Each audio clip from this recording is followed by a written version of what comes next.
All-in-one ba na pasyalan ng hanap nyo? Sa Luzon, puntahan na ang Dingalan Aurora. Sa Mindanao, i-explore ang isang tagong atraksyon sa Lake Cebu. G tayo dyan, kasama si Darlene Kai. Kung gagala, ito ang pwede sa Luzon.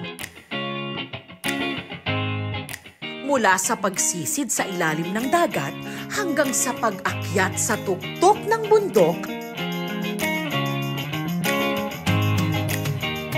malinaw ang ganda ng Dingalan Aurora.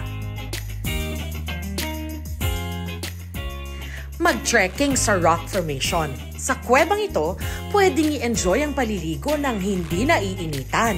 Pwede ring sa lilim ng mga puno ng kalapit na falls.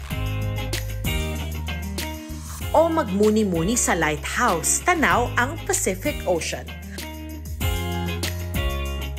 Tungo naman tayo sa Mindanao at dito, mapapawaw!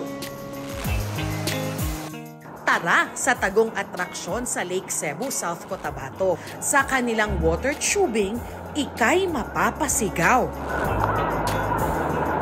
Sa ragasa at lamig ng tubig, walang panama ang init ng araw. May 7 talon na pwedeng bisitahin.